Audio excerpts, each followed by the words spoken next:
So I'm doing this. I should probably retweet it so all my followers can. Yeah? Yeah, so please do. Yeah. Okay. Ancient underwear. They get to see my back muscles. That's great. Great, you two. Look at that. Hello, YouTube.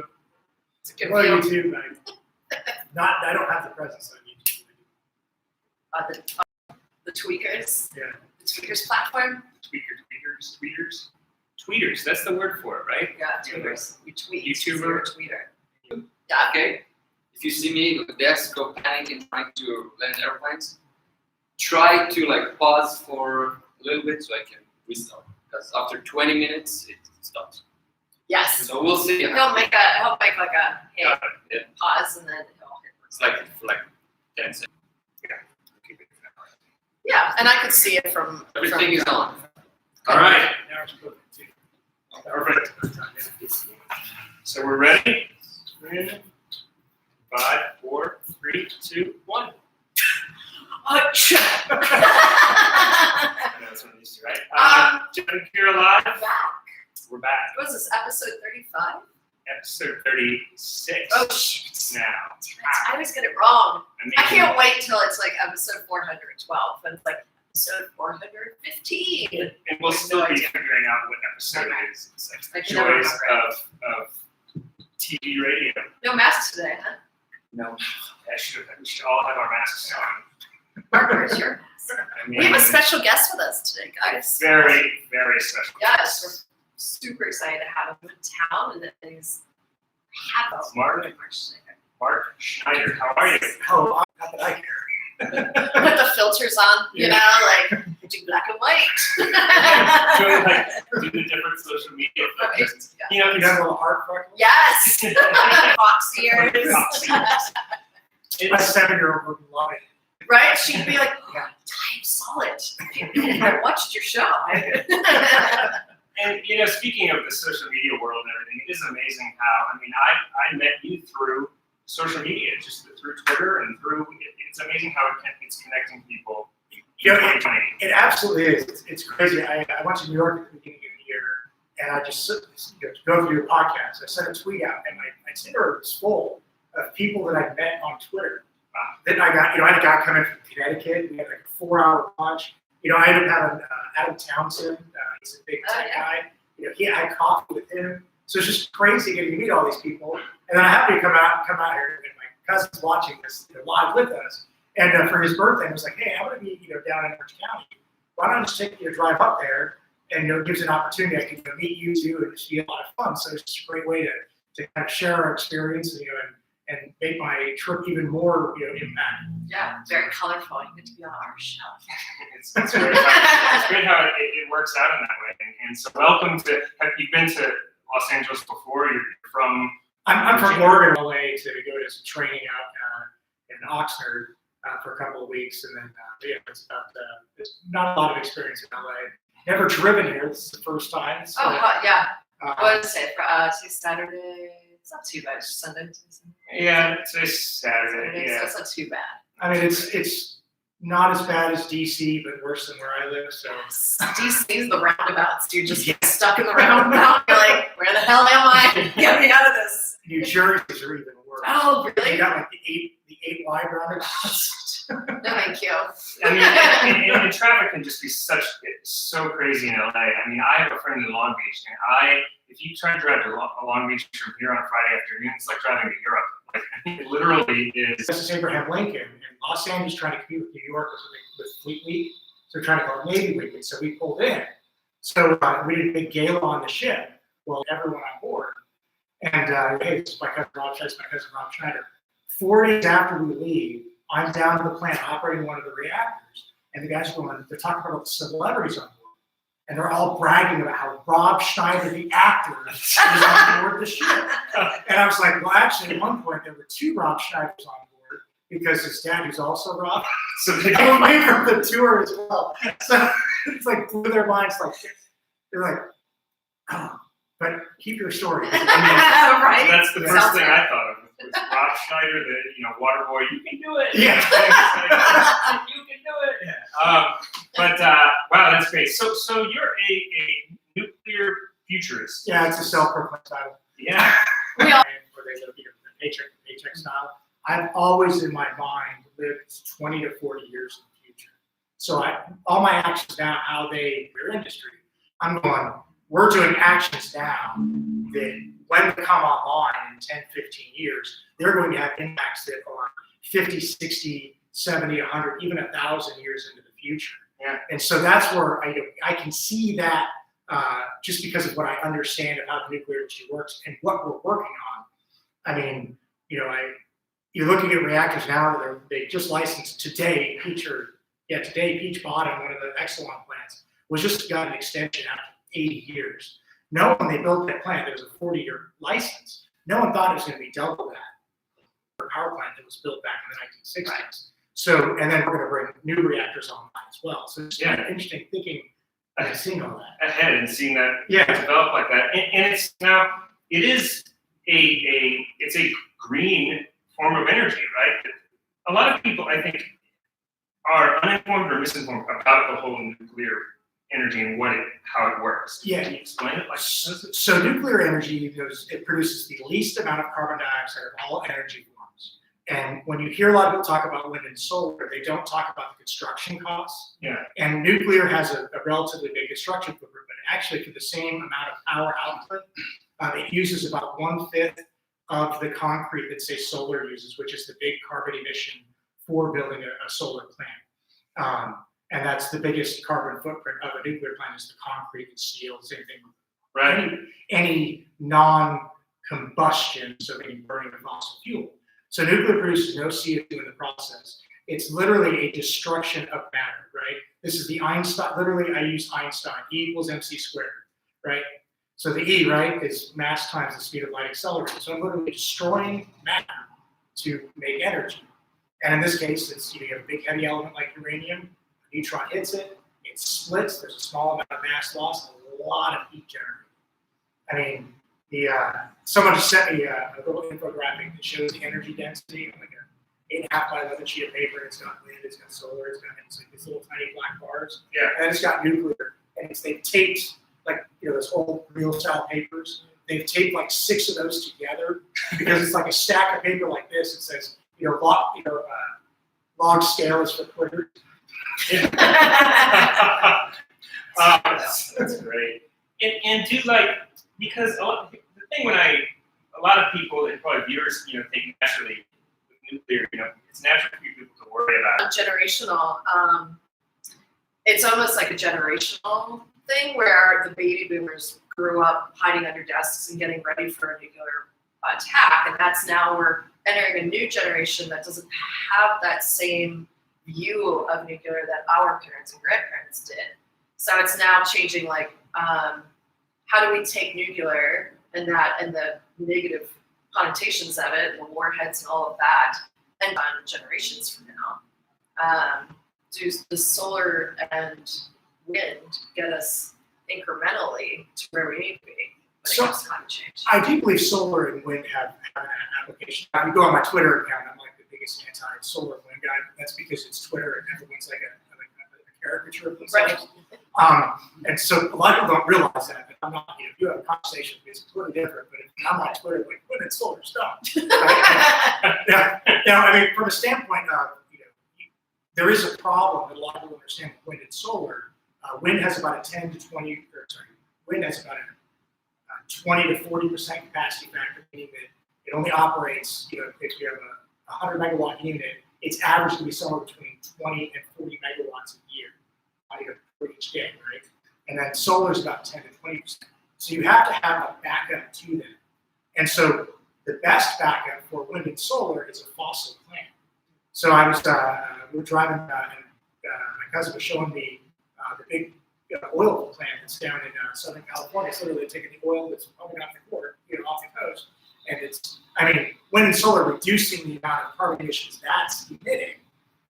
So there is a benefit in that. And I think that transitionally we should start with wind and solar and natural gas to bridge the gap until we can get all the nuclear technology because it's a long lead time. Yeah. And then once you have nuclear, there's a company called Oakland. They got a 1.5 megawatt unit that will fit on a quarter acre. It's like a standard suburban home that'll power 1,000 homes. And Because right now we don't materialistically have the capability to create the modules that we need from a nuclear standpoint. we actually have the manufacturing lines. The United States has the capability of doing all this. Yeah. We don't have the ability because of bureaucratic red tape to get it through.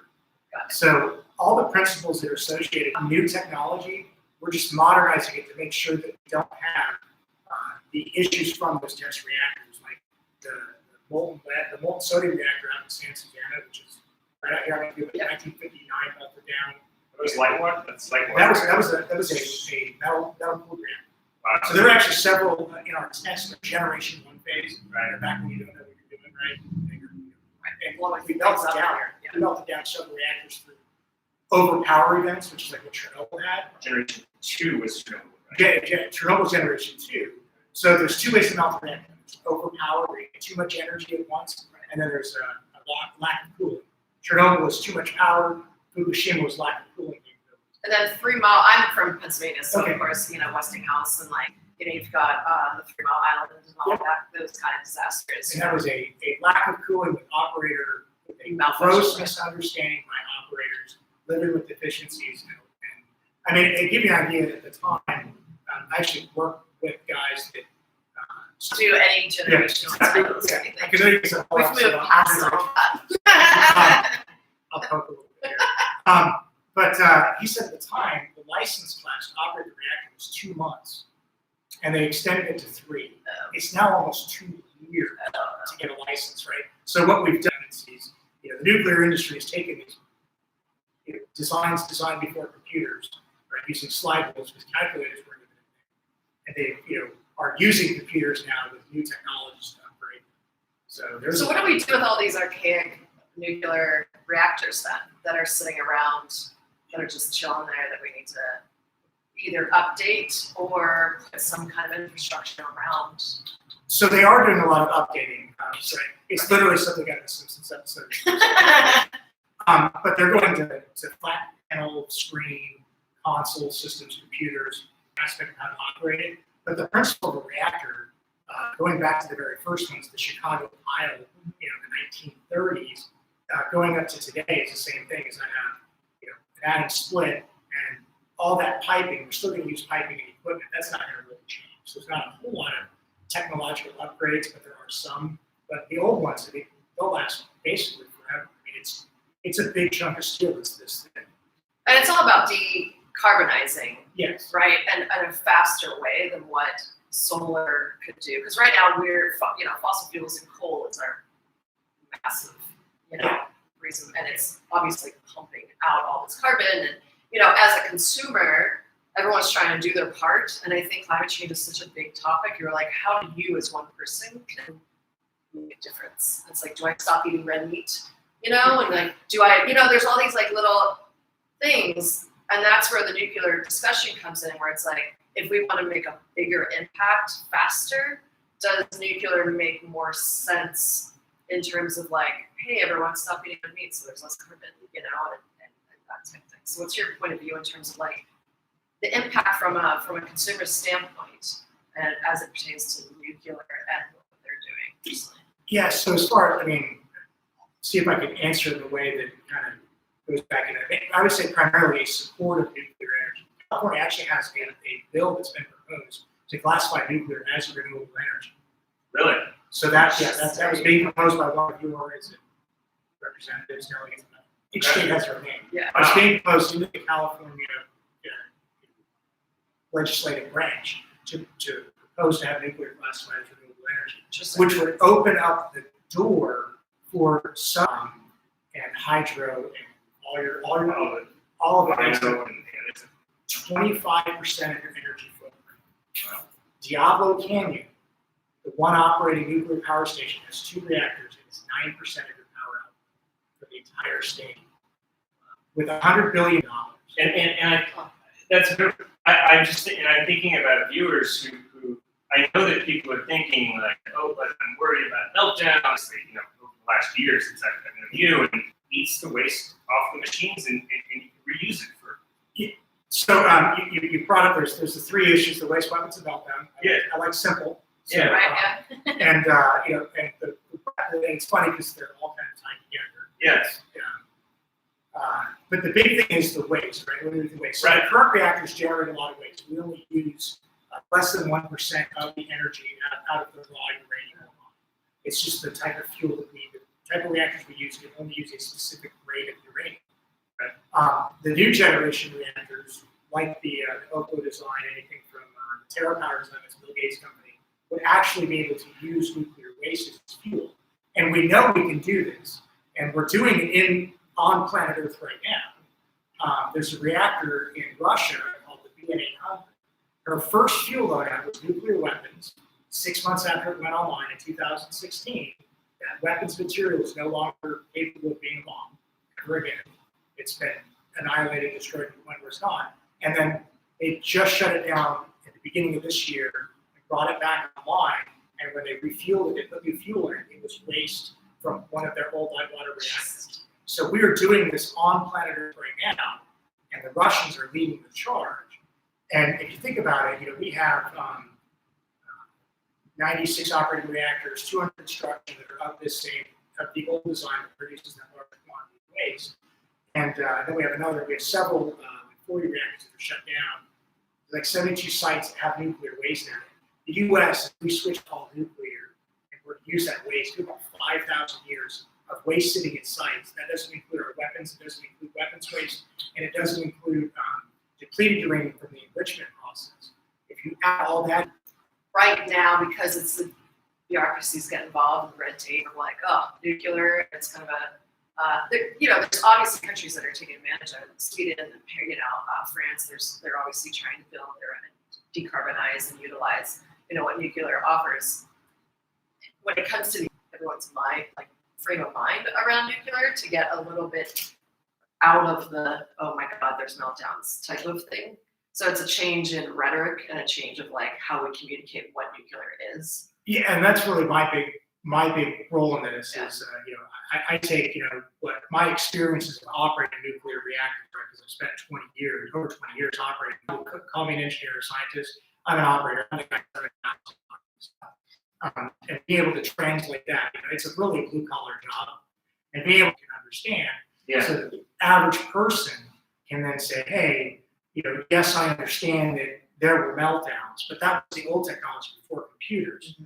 And then today we use computers to model them. They're super precise in their modeling that we can prove a reactor every single time we do it. The Navy does it every 6 months, prove a design of one of their reactors, because they're building reactors all the time. So we are seeing that fight. And then about 6 months ago, it's literally come down to the only people who really are detractors now, Bill are all pro-nuclear. Cory Booker, Andrew Yang, Amy Klobuchar, Elizabeth Warren backed off her anti-nuclear stance.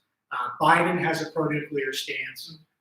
Really, it's actually easier to go through and label the anti-nuclear, and that's Tulsi Gabbard and Bernie Sanders are the only anti-nuclear candidates in the entire field, and that includes libertarians and I believe Green Party as well. Do you feel it would also benefit from a economic standpoint in terms of jobs from coal mining? That you've got the blue collar towns that are like, okay, coal is our, fossil fuels is what we live and breathe on. How do we translate that into then the nuclear side of things? So this is where a history lesson is great. So they needed to man these nuclear power plants. Well, the Navy was still relatively in its infancy and wasn't able to man it. So literally they said, I need people who understand how a large-scale steam engine works. So I'm going to go to all the coal plants. So they went to the coal plants, and the coal plants staffed the first nuclear reactors. They operate under a very similar principle. Right?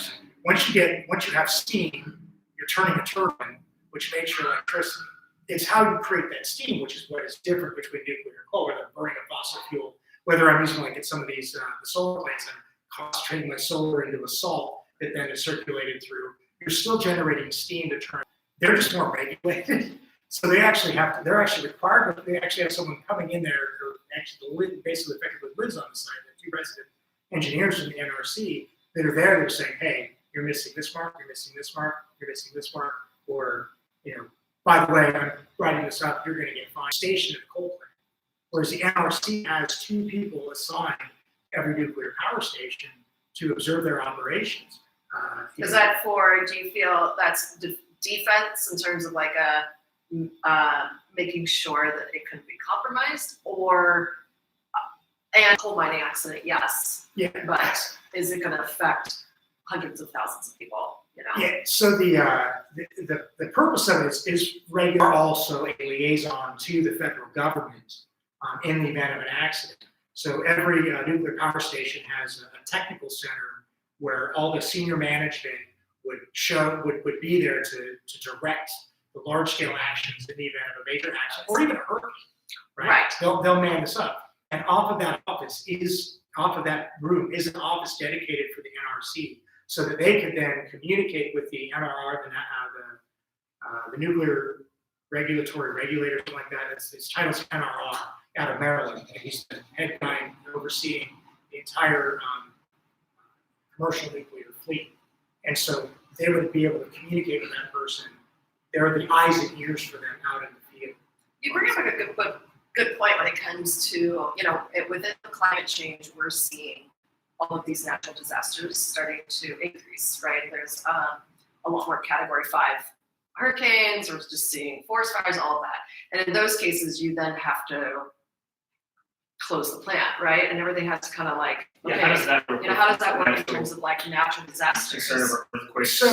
So there was a hurricane that came through last year that came up and hit North Carolina, and in preparation, they'll shut it down.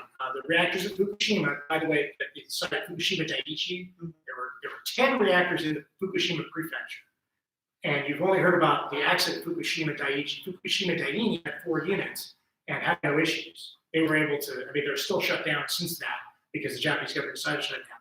But so if there's an earthquake, there's automatic seismic sensors that will cause the reactor to shut off automatically. Oh wow! So, yeah. So if you have an earthquake, there's actual sensors in it that will trip their unit. So What kind of a risk factor is that as far as it working? Is it pretty reliable? Yeah, I mean, it's a pretty reliable system because that's what shut the reactors down in Fukushima. But it caused when the tsunami washed out their emergency systems, they were there to keep the reactor cool. You have something called residual heat, and that's what happened in Fukushima. 3 Mile Island was losing the ability to remove the heat from the process. Right, when you turn off a coal plant, right, it's going to be hot. It cools down, but you're not generating a whole lot more heat. When you turn off a nuclear reactor, you're still generating 8% power output in heat because of when you split that atom, those fission products are radioactive, and so they have to release that energy, and it comes out in the form of heat. So as far as, and I'm very curious, and I know that a lot of viewers will be curious too. So when you have once you have the waste, I know we talked about the recycling waste. What entities can that then be used for once you have the waste? I know there's like several different ones. So you've got the waste that's from a commercial reactor, right? And that waste, really, it's the amount of materials in it are so minuscule that it's not worth doing a lot of reprocessing unless you're going to put it back in a nuclear reactor, right? So you put that in a nuclear reactor and you consume it again, right? In the Generation 4 reactors that are not only safe but meltdown that can consume the waste, right? And then when you get done over 20 years, I take 100 tons out. There's no longer any nuclear material in it, so it's not a proliferation concern, so I can process it now. Okay. All right, 60% of it isn't radioactive. So coming immediately out of the reactor, 60% isn't radioactive. I can chemically process it and I can dispose of all that because it's salts, so it'd be relatively simple. And then the long waste stream is only 300 years, vice the 10,000 or more years, or 100,000 more years. Because really, the waste that everyone's concerned about that lasts that long is nuclear fuel. So that's what everyone's concerned about. Right. So I've consumed all that. So that's been consumed, okay. So then I have 60 tons remaining. Well, 25 tons have industrial applications, 15 tons have medical applications, and now I have... this can be used in all these different fields. Yeah, so... Medical, right? What else? Industrial? Medical and industrial. And then what's Bill Gates, he's doing one too with water? How does his... So Bill Gates has 2 designs. Yeah. Our 2 designs, they have a molten salt reactor and they have a liquid sodium reactor. Okay. So the liquid had to be literally table salt. It's just, you basically heat it up until it turns into a liquid. When you get salts at that, your different salts, when they get up to that temperature, it becomes about the same viscosity as the technical term as water. It's not like oil, right, where it's a thick, gooey liquid. It's thin like water, so it'll flow like water. But what you can do is you can melt your waste into the nuclear waste into that, and it will dissolve it, and then you have what's called liquid fission, because your reactor is then, the coolant is also your fuel source, and so you're running it through the cycle, and it's causing the reaction. And so it's a very simple reprocessing. All I have to do is cut up an old fuel assembly, drop the nuclear pellets in there, it'll dissolve it, and then I can go run it, take the whole reactor out. There's a company called Terrestrial Energy in Canada, where they literally operate the reactor until they run out all the fuel. They can add fuel still. But then they take that reactor, they pick it up, they put it in a storage location inside their containment structure, and then put it in one. So what are like the examples within in like this?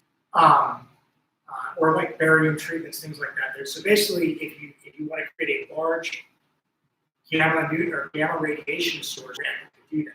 And you also need high energy gammas for things like fire, things like, it's called radiography. It's like a super powerful X-ray that's used on piping systems from the nuclear process that they can then go through different piping defects, so that you don't, cause a major catastrophe on a ship. We're not really taught it in science. I mean, it's a big topic, right? I mean, we could fill, there's novels and hours spent on it. And now it's becoming even more of a bigger topic nowadays as it pertains to climate change, and are there other options of us trying to utilize nuclear.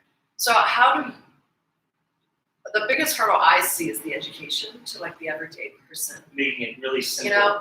And like stop pumping it in a bit, because like the minute you hear nuclear, you're going to get all the baby boomers completely freaked out. You know what I mean? Because they're like, and there's a lot of people that have written books that were, complete environmentalists who did research on nuclear and now are all into nuclear. But it's like, how do you simplify it down? Because it's a science, and there's a lot to it. And how do you get people to overcome what the nuclear word? I was thinking it created a word, to be honest. It has such a negative connotation. It's like red. It's funny. There's trying to reduce some of the words. This is my challenge, right? Yeah. This is a big thing. And, I'm sure you're both well aware that Scott Adams and I communicate frequently about this. And we actually created the. He's a big supporter. Oh, he's huge. I watch him talk about it. Yeah. He's great. And so we crafted the message of Gen 4 nuclear, safer meltdown of each nuclear waste, because you combine it. And the word nuclear, right? The argument you have, we should just go away from the word.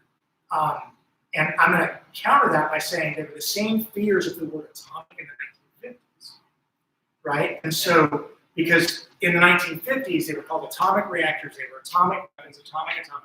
Everyone saw the bomb drop in Hiroshima and Nagasaki. The boomers are all hiding under their desks. Right. And so, Dwight D. Eisenhower had a challenge of how do I take this word atom, atomic, and say it's something that's useful. He created the Atoms for Peace program. And what came out of the Atoms for Peace program is the commercial nuclear industry. They built so many reactors, they drove the price of electricity down. They were no longer viable to build themselves. That's what happened. That's why if you actually go around the station, there's probably, for every operating site, there's 2 sites that were licensed for construction. There were 2 licensed sites. One was licensed and never built. The other was licensed and construction started on a nuclear reactor that they stopped. Because they drove the price of electricity down, it was no longer financially viable. So that's how, when you take something, a national initiative like the Atoms for Peace program, then you can actually change the conversation, and you can get people to drive towards things. And so with Mike Schellenberger's stuff, talking about the environmentalists that was shutting down nuclear plants and now hates himself for it, is gone completely pro-nuclear. Yeah. Right? He was in front of Congress and said we needed national nuclear strategy. Well, my wife works in the industry, and she goes, I said, you mean a national nuclear power strategy? She goes, that's it, right? So I'm proposing what I call the national nuclear power strategy, which is a 3-phase process. Start with what we can build, which are large-scale reactors that we're building out of global, then switch to the smaller module, light water designs of the current fuels, and then ultimately ending with the Generation 4 reactors. I think too, in proposing that, and I've heard actually Scott Adams talk about this too. you're very, from what I've seen on your website and the way you express things, you're very visual. So I think showing people the visuals of how it all would work helps get it in simple kind of understanding terms that people can see. And I know. What about the leaks? I'm saying, what leaks are you talking about? And it suddenly dawned on me was that people were taking the waste at Hanford, which is weapons production waste. It's not commercial nuclear reactors. And they were thinking that all the nuclear reactor waste was this liquid that's in these containers. And I'm like, it just dawned on me. It's like, wait a minute. It's a bunch of little pencils basically stuck together. Oh yeah. That's then stuck in a container that there's no watering. It's filled with helium. So yeah. It's almost creating like an infograph that, or how's the saying go? If you could explain to like who understands it, then you always have to. You don't want to dumb things down for people, but it's the vast population. When you look at news articles and everything's at like a 5th grade level, so that people can understand it. So if you hit that mark, and I love that you added power because I think that's like, okay, it's not just nuclear. You know what I mean? In the minute you're like, oh, power. Oh, it's nice. It just is a feeling that words have, the way in the context of them. So it's interesting because I see my role as that translator, right? Taking the super smart engineers, right? Because they're at that PhD level communication, and I'm like, all right, here's what this guy's saying. All right, let me put that through my mind translator, and then I think about it from the standpoint of could a soldier who has to have a picture to understand how to disassemble his M16, could he understand? Right, and so that's the way. And the reason why I say that is I did a deployment where I was the nuclear operator in the Navy, pretending to be a soldier for a year, and I said, I can't make them become sailors. So why don't I learn how to become a soldier? So that's my standpoint: is I can't make Kira and Geoff become nuclear engineers, but what I can do is I can take the nuclear message and I can let me talk to you about this. And I'll tell you the craziest thing. What I love about Twitter and social media are the number of people that are like, hey, I was talking to I throw out these stupid little polls. So they're absolutely hilarious to find out, hey, should we go with fast reactor or thorium reactor, right? Should we and I literally crowdsource, what works for you? Do you like calling it this? Do you like calling it that? Right. What was the picture you threw up? You were showing the solid, right? Yeah. A picture of Yeah, it was a fuel cell. And that made people immediately register.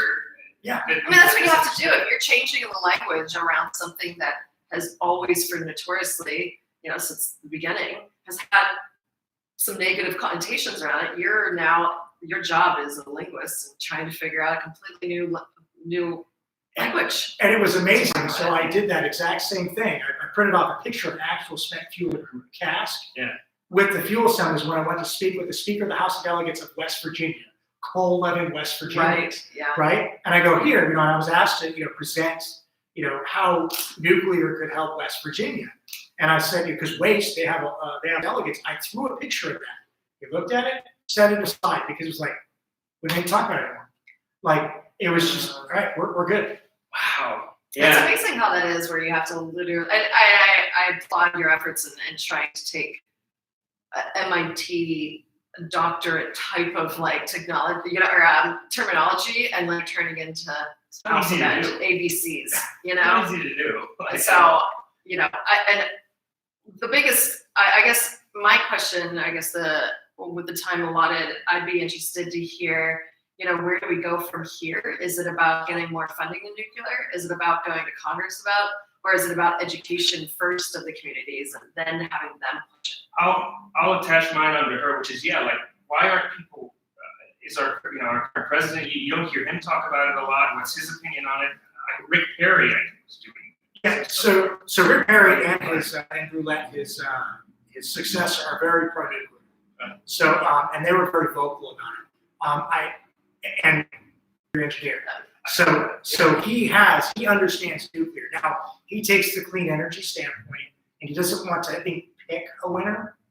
And that's one of his terms. Brilliant. So I think there's an aspect of we need to get people to talk about it. So there is that. If we can educate people, we can get the rumbling going, right? Once the climate change is the big issue that everyone is concerned about. And my position on climate change is a very interesting position. And I say that climate change is a problem, whether it's a real problem and we need nuclear energy as the best solution to decarbonize our energy, or it's a psychological problem.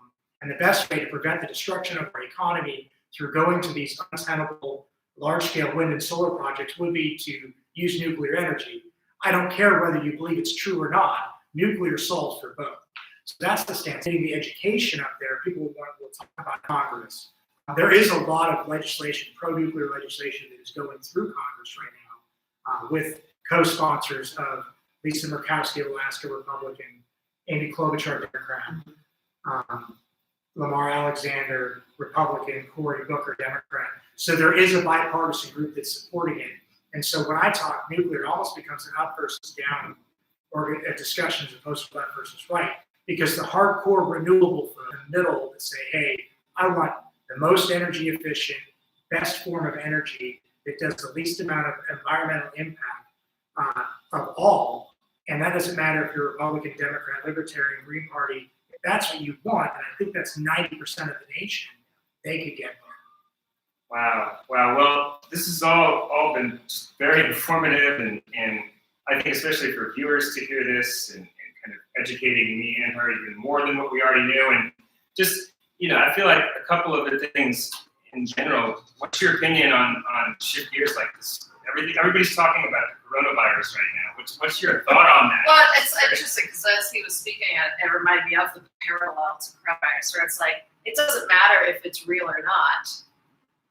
Is there a solution? It's just more like, where's the middle, where it's like the two movies, where it's like, that's right.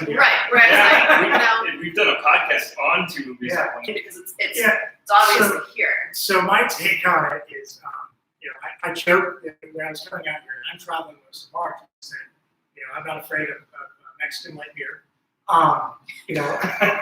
Corona light. Right. So that's being tongue in cheek. Yeah. Now I am washing my hands more. I am being mindful of being around people that are coughing. I'm noticing when I'm touching my face, and I did it way too many times during this. So I'm being mindful. So I'm not taking the, oh my God, I need to go buy masks and live in a bubble and all that. Get the bunker ready. Commissary, which is a grocery store, and they have MREs for sale, so I bought a half dozen of them. Just why not? in case. And you know what?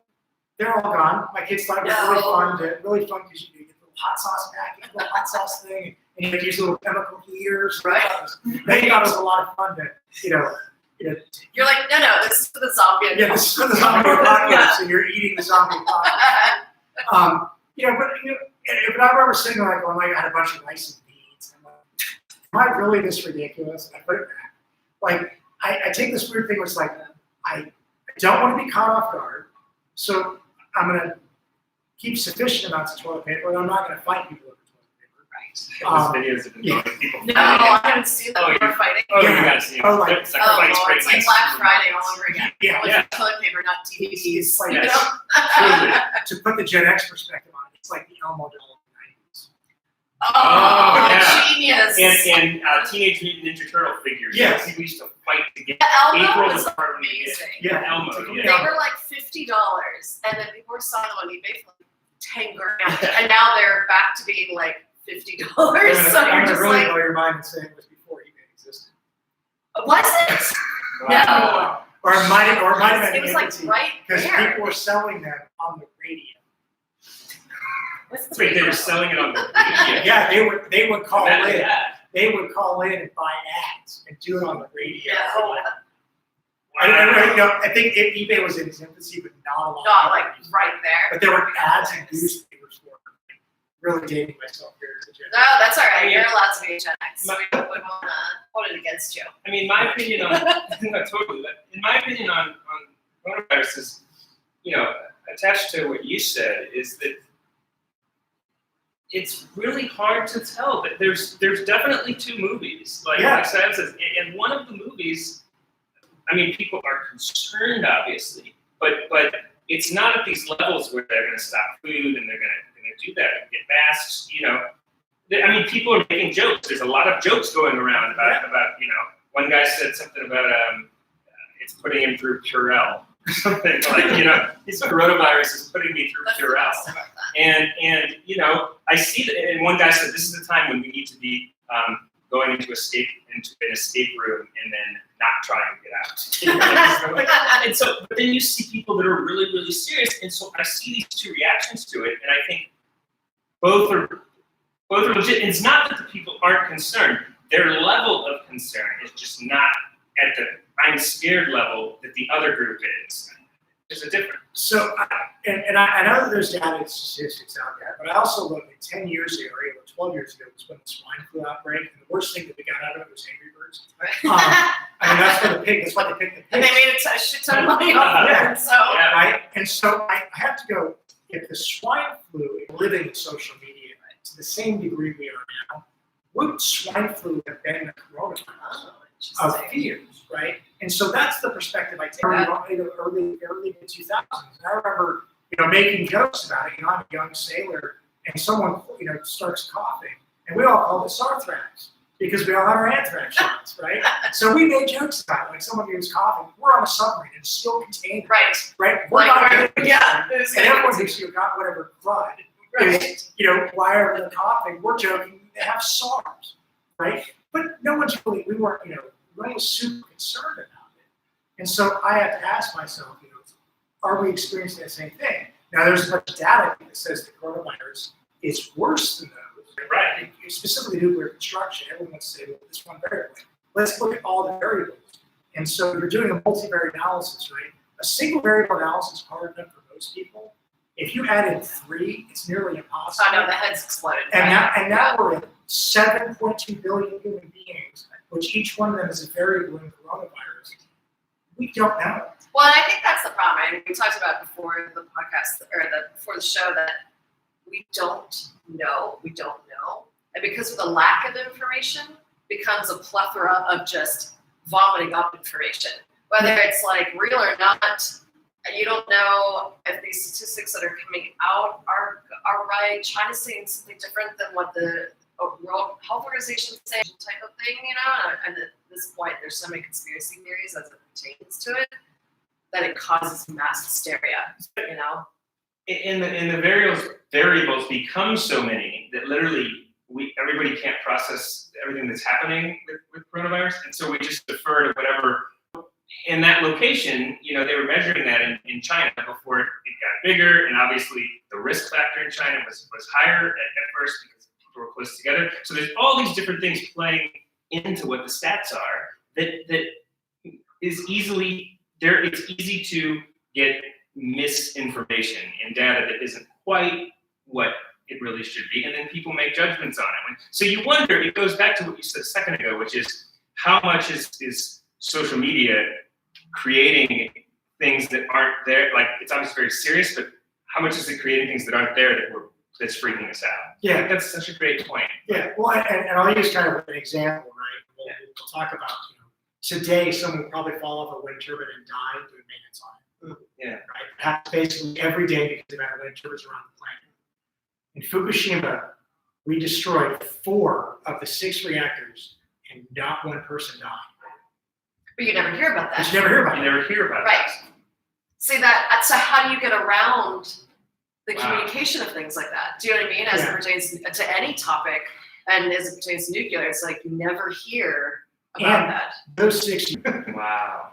Well, you have a large task on your hands to try and if you can get social media to back you, that's the biggest thing, really, if you think about it. If you want a storm surge of something to happen, just start, get out there with everything. I just joke that I'm the dad with the phone that had a good idea. Because that's literally how it started out. Yeah. I was listening to Scott, and I love telling the story, and maybe it's a good way to end it. Is Scott Adams had an Naval Robin contest. He's brilliant. Yeah.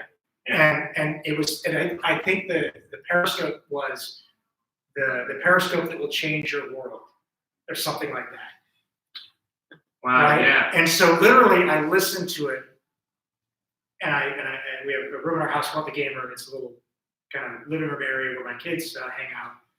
And I listened to it. And I sat down there, and I wrote out a 21 tweet thread. Initial thing that I called the Green Nuclear Deal. I remember this. And then Scott quote tweets me, "Have you ever seen something that can save a billion lives?" And then I'm on the radio, and now here I am in LA talking to two of the coolest people I've ever met. She's cool. I'm not. I mean, you know, Yeah. in your own way.